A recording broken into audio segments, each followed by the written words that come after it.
How many wins does your team need to make the college football playoff this year?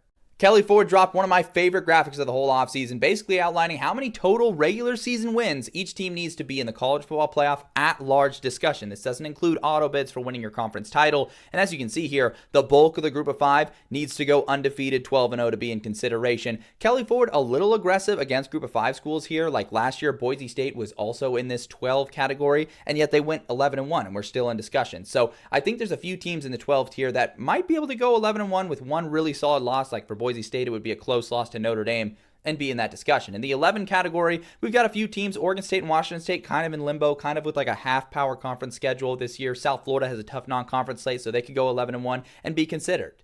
Moving up to the 10 category, that's where you're going to see a lot of those Big 12 teams, ACC teams, a few Big 10 teams that are in there, like Ohio State, who has a relatively light schedule overall, so 10-2 is probably going to be their target. Penn State with a very soft non-conference schedule, so that's their magic number as well.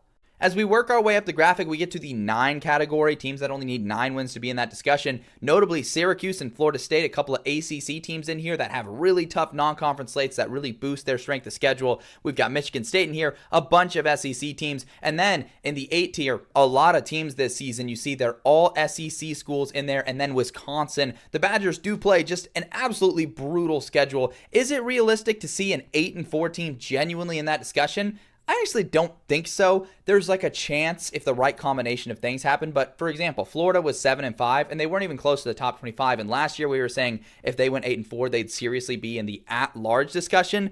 They were very far off from that. So I'd be really surprised if any of those teams had 8 wins and were in that discussion. But let me know down in the comments, what tier is your favorite team in?